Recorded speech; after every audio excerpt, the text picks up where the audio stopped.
Hello guys, it's me, Greed here. Listen, in one of my videos, I drew a graph. Everyone will know about it because it looks so bad. Anyway, I drew a graph and I was explaining how heroes played at their skill floor tend to be more valuable than heroes played at their skill ceiling. And a lot of people disagreed with that because a lot of people didn't understand what I said, but this video is to clear that up, basically. You don't need to have watched that other video for this to make sense, right?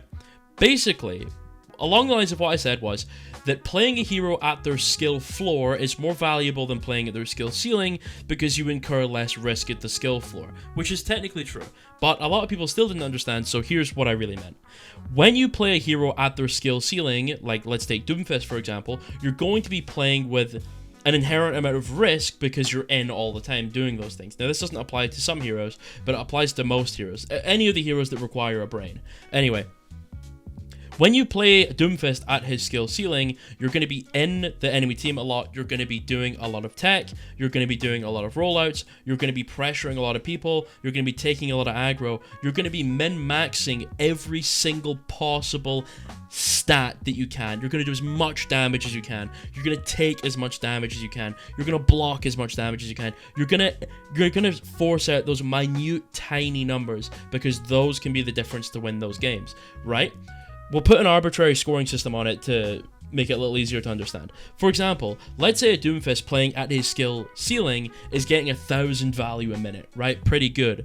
But Doomfist playing at his skill floor, or relatively close to his skill floor, kind of just his basic playstyle, we'll say not exactly this on the skill floor because that's obviously not what I mean, but lower level in the, like closer to the skill floor than skill ceiling, he might produce 700 to 800 value a minute.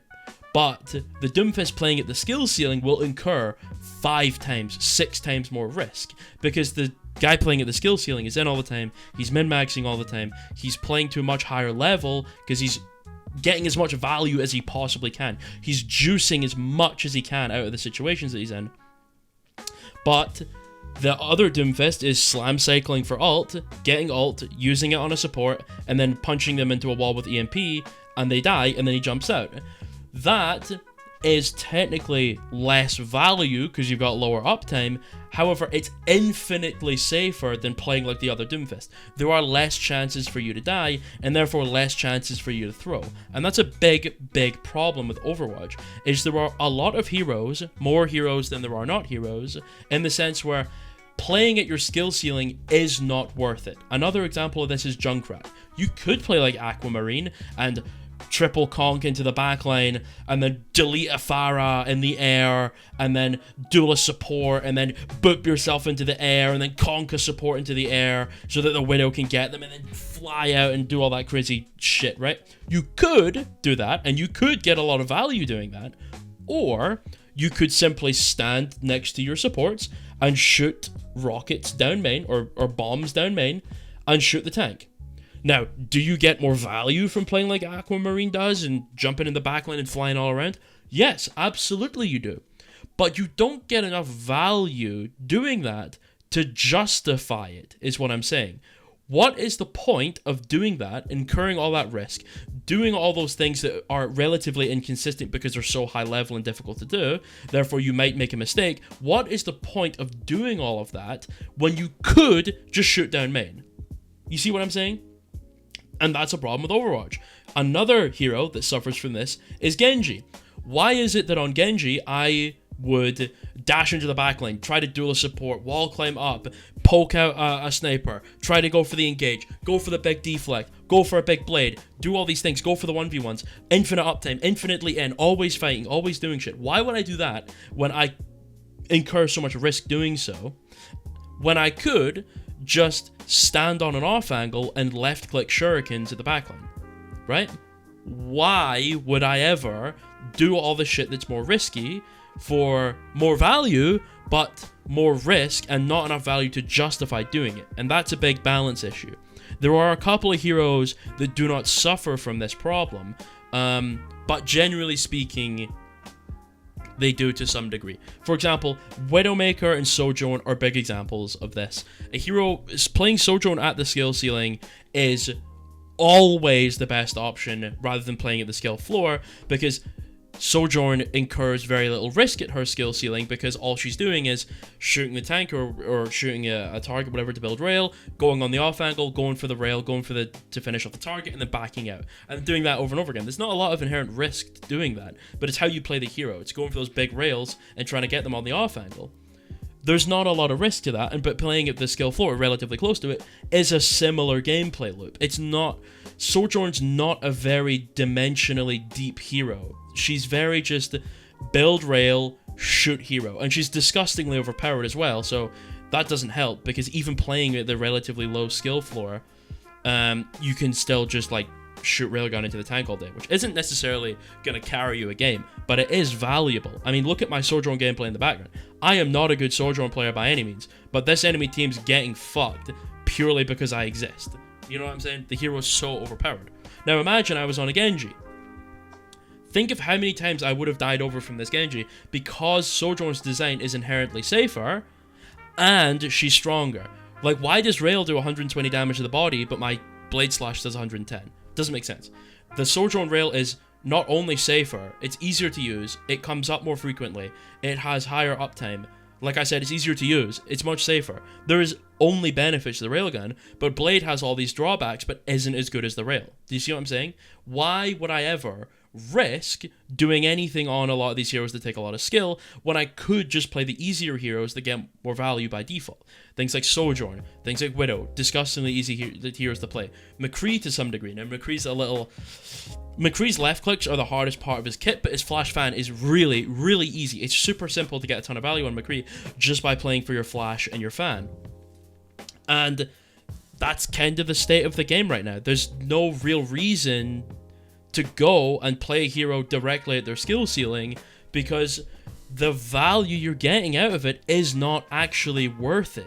You know what I'm saying? It's the reason why people don't play Genji anymore. It's the reason people don't really play Tracer all that much anymore. It's because why would you do that when you can play Ashe, who's brain dead OP, or Sojourn, who's brain dead OP, or Widow, who's brain dead OP. You see what I'm saying? There's not a huge reason to play these characters anymore because there's no point when you could just pick the easier hero. And that's the big problem with the game right now. How do you fix it? It's relatively simple. You just give all of these DPS that require all of these techs, make them valuable again.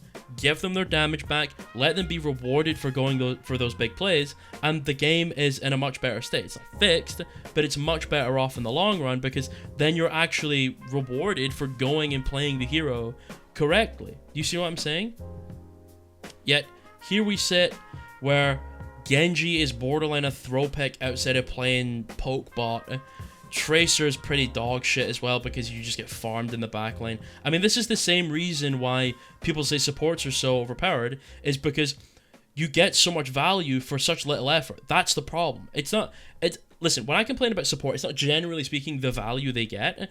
It's the fact that they get it so easily, right? It's the same with a lot of other DPS heroes. When I complain about Sojourn, I'm not actually upset that Sojourn can kill people. I actually love that Sojourn can kill people. Sojourn should be able to kill people. I whiff really hard here. But the problem is that it's so easy for Sojourn to do it in comparison to something like a Genji, where Genji's way more harder to play, or something like a Junkrat. Junkrat is way harder to play than Sojourn. So that's just the current problem with the balance, is because of the fact that a lot of heroes are not actually able to do anything against the supports who tend to be pretty overpowered, it tends to be a better option to play at your skill floor, closer to it, and just get simple value over time rather than go for bursts of value by playing at your skill ceiling, right? Like, why is it on Genji? Why is it... It should be better on Genji for me to take a big risk, go into the backline, try to 1v1 a support, do something like that, but it's inherently worse overall, even if it's technically more valuable, because I'm incurring more risk for not enough value to justify it. For example, if I got twice as much value playing at my skill ceiling on Genji, but I incurred twice as much risk, that would be fine, not perfect. You would want a little bit more value than risk to actually justify, again, playing at your skill ceiling more often. But it would be better than what we have now, which is you're getting 4, 5, 6 times as much risk for like 20% more value. It's just a waste of time. And in a lot of cases, you're not even getting more value playing at your skill ceiling than you would playing at your skill floor.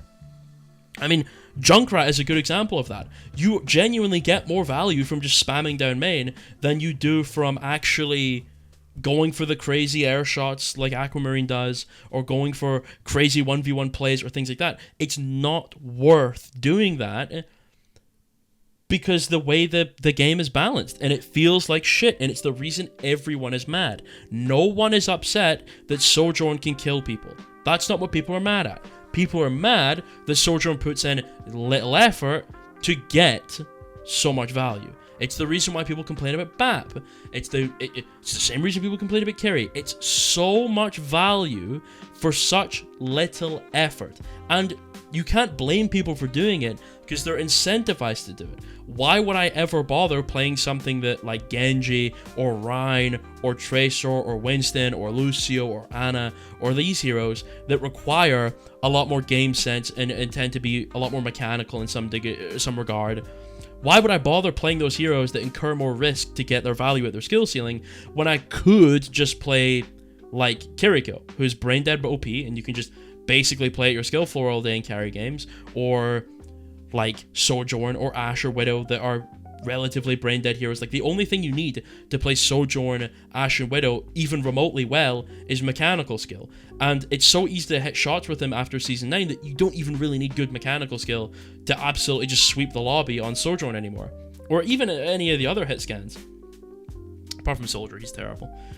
But that's why we complain. That's why everyone is upset about a lot of the heroes, because there is absolutely no point in playing at the skill ceiling of a hero because you incur more risk than you actually get value, therefore it's pointless. It's why everyone is counterpicking, it's why everyone just plays the brain dead hero, it's why everyone just does the simple stand down main and shoot, because it's the best way to play. It is, right now, the most effective strategy, is to just play the hero in the most simple form possible because it incurs the least risk, because the other ways don't get enough value. And why do they not get enough value? It's because the supports are balanced in the same way, and they also incur basically zero risk for a ton of value playing so simplistically.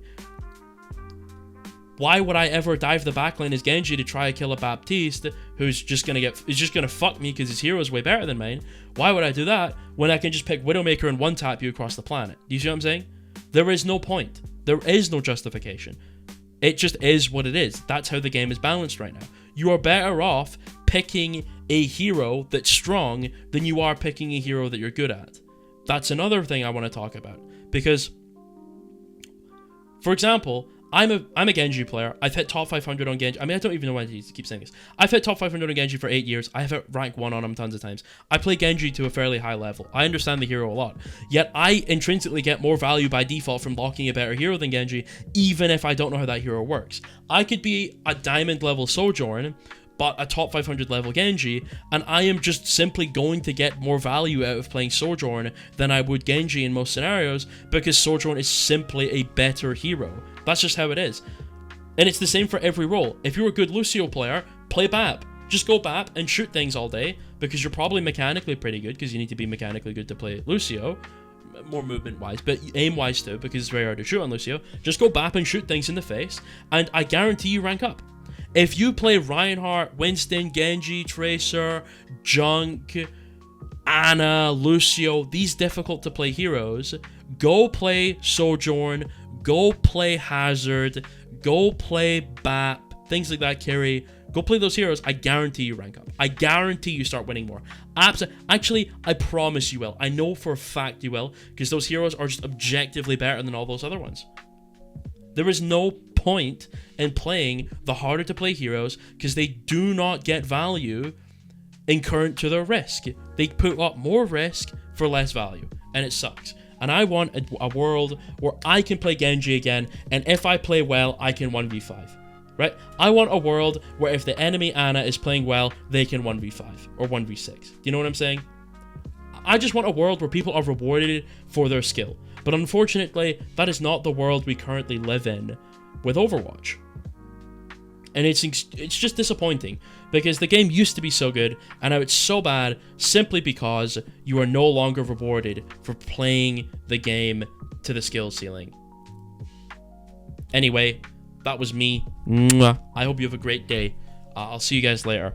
Goodbye. Goodbye. Mwah. Bye bye. Bye bye. Bye bye. Mwah. Have a good day. Goodbye.